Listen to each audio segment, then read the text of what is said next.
Good morning, everyone. Welcome back to another BigFatJerk guide. And today we'll be discussing the hard mode version of the Assembly of Iron, or better known as the Iron Council. As always, if you enjoy my content, please like and subscribe. The Iron Council is made up of three bosses: Stormcaller Brundir, Runemaster Molgeim, and Steelbreaker. Killing the Iron Council on hard mode grants you the achievement I Choose You, Steelbreaker. All bosses have what's called the supercharge ability, where when one boss dies, it grants the other bosses 25% increased damage and an extra ability. The bosses also heal back up to full life, so there's no point in trying to AoE or cleave damage. Just focus on the kill order.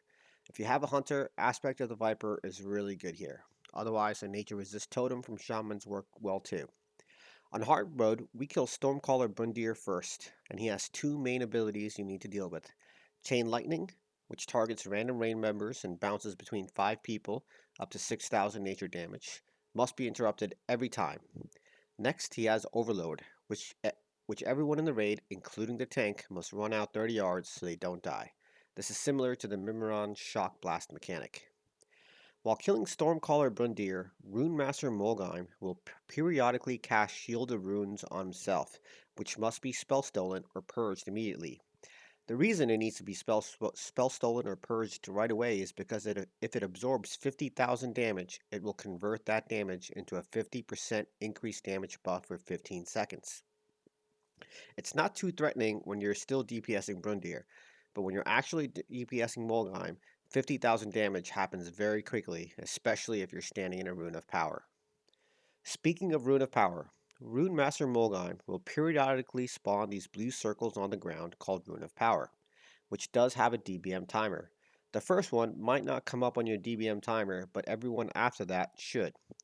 These spawn under any of the bosses and increases damage by up to 50% to whoever is standing in the rune, to include bosses. A good tip here is just to keep Steelbreaker 20 to 25 yards away and bring Brundir and Molgeim to the edge of the circle so the melee can stand in it. A pro tank tip is to move the boss towards the circle from an angle rather than trying to directly position them on the outside. They are very difficult to move in a straight line, but are a lot more manageable if you walk them in a curve. At the start of the fight, Steelbreaker will only have one ability: Fusion Punch. It is a nasty ability that does massive damage to the tank and leaves a dot that must be dispelled right away. This is why we like to put our prop paladin tanking Steelbreaker, since he can dispel himself. So these are all the abilities when all three bosses are alive.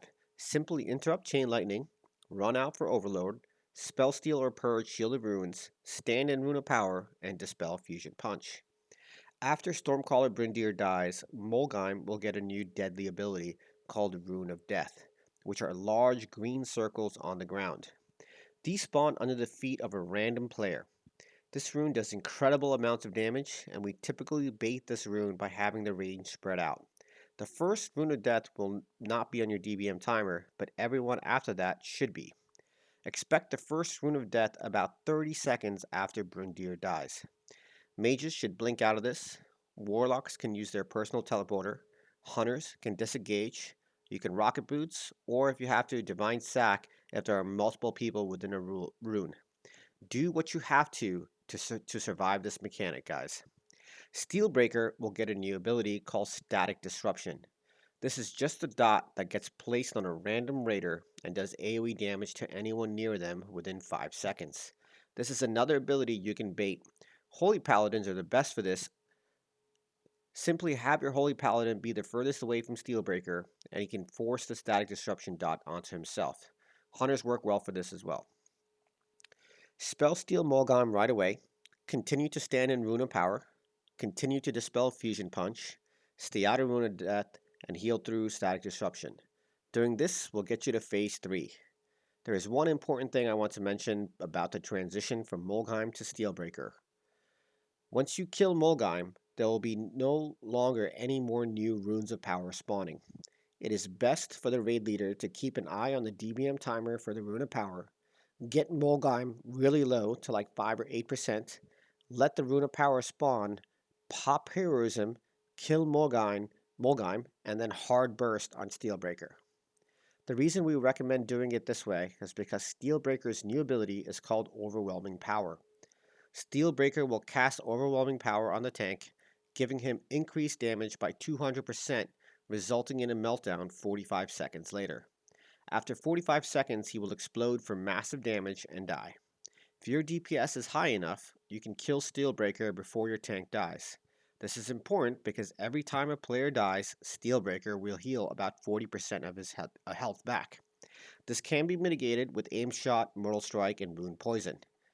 If your tank is going to die before you kill Steelbreaker, have your off tank taunt Steelbreaker with about 10 seconds left on Overwhelming Power, and have your main tank go die in some corner far away. I have seen a lot of guides who recommend soul stoning the tank. I recommend soul stoning a healer just in case they get an unlucky rune of death, especially your Holy Paladin, because once your Pop Paladin dies, it will likely be your Holy Paladin dispelling the off tank for Fusion Punch. When Steelbreaker is the only boss left, DPS has to pump and take advantage of that last rune of power. Continue to dispel Fusion Punch, have a Holy Pally or Hunter soak that static disruption.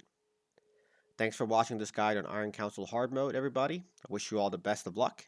If you made it all the way to the end, I greatly appreciate it, and I hope that helps you. If you have any questions about the fight, please drop them in the comment. I will link some good weak auras for Ulduar in general and this boss fight in the description. Please like and subscribe, and I will see you all next time.